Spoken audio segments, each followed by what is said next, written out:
Поздравени! Јас сум Емилија Софеска, вашиот предавач за модулот Енергетски ефикасни згради како дел од обуката ЕУРЕ. Инаку сум дипломиран инженер-архитект и магистер по науки од областа на одржливиот развој и урбанизмот. Денешната вежба ќе ја најдете под наслов Студија на случај за реновирање на објект. Станува збор за деловен објект, чија висока потрошувачка на системот за грејење сугерира дека топлинската изолација на објектот може да се класифицира како слаба.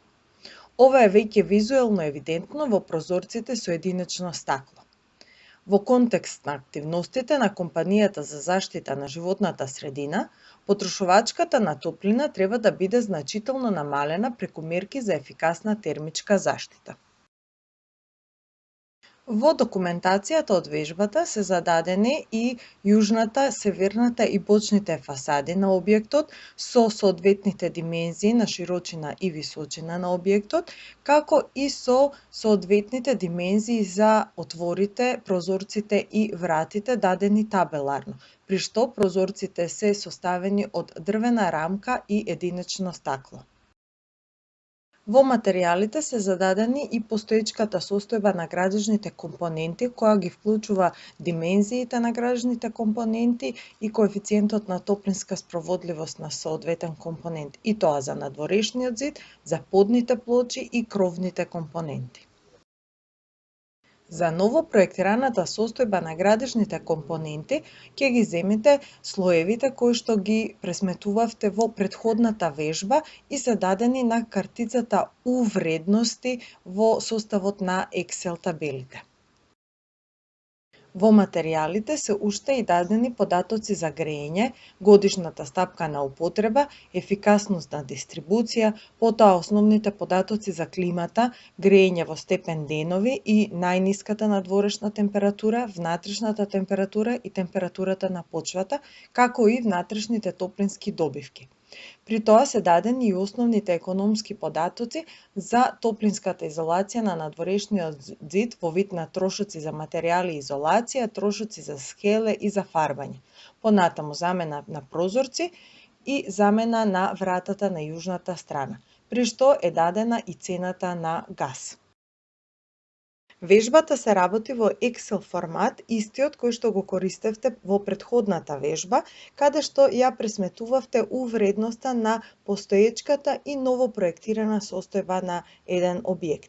Во состав на овај Excel формат зададени се и температурни вредности за одредени градови од Германија, но и вредности за одреден тип на градежни материјали како посебна картица.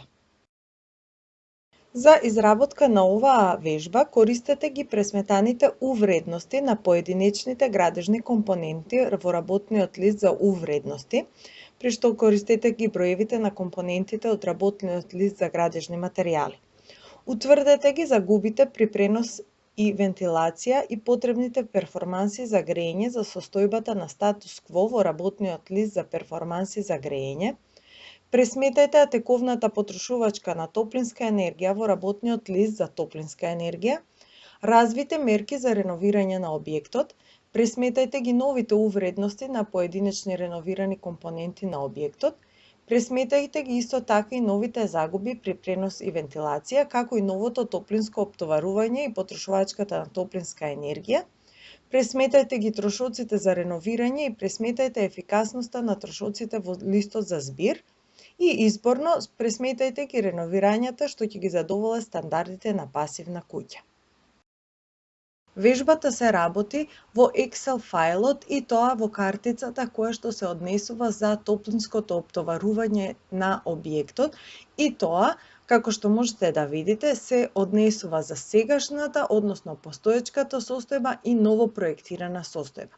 Најпрво се пресметуваат површините на соодветните компоненти, како што можете да видите, тоа се надворешните ѕидови, прозорците, покривот и подрумскиот таван. Истото се однесува и за постоечката состојба и за ново проектираната состојба. Вредностите се внесуваат во метри квадратни. Понатаму се врши пресметка на коефициентот на пренос на топлина, соодветно за градежната компонента. Дел од тие вредности што се однесуваат за надворешните ѕидови се превземаат од картичката за увредности од претходната вежба, но одредени за прозорците, покривот и подрумскиот таван треба да се пресметаат поединечно од почеток, и тоа и за постоечката состојба и за новопроектираната состојба, зависно од дадените перформанси на градежните компоненти за новопроектирана состојба и за постоечката состојба. При што самиот Excel ги дава вредностите за специфичниот перформанс, кој што е производ помеѓу увредноста и површината која претходно ја пресметавме.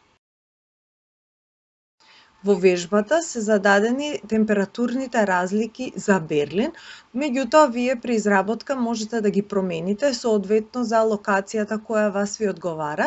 Дел од температурните разлики се дадени за германските градови во продолжение на истата картица од Excel форматот, меѓутоа доколку имате информации за температури во Македонија може да се користат и такви примери.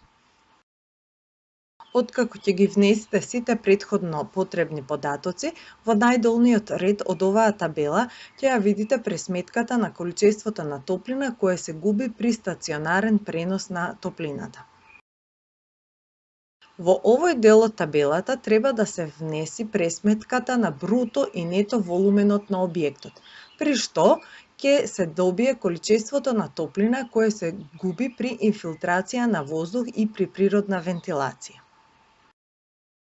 Откако ги внесовте сите податоци кои беа барани, во овој дел од табелата се добива пресметка за вкупното топлинско оптоварување со зададен корекционен фактор на истовременост. И на крајот, на најдолниот дел од табелата се добива побарувачката на гориво потребно за греење, и тоа за постоечката состојба во објектот и за новопроектираната состојба во објектот, при што можете да споредите колкава е разликата, односно за колку се намалува побарувачката потребна за греење во новопроектираниот проект, доколку е соодветно термички изолиран.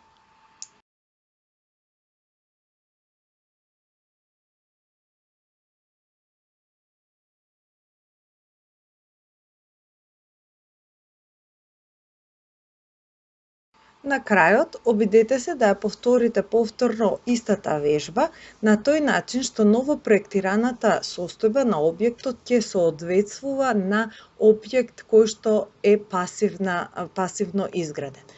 За да еден објект биде пасивен, потребната енергија за затоплување на просториите треба да биде помала од 15 киловат-часови на метар квадратен годишно, а вкупната енергија потребна за греење на топла вода и енергија потребна за работа на домашните апарати да е помала од 42 киловат-часови на метар квадратен годишно.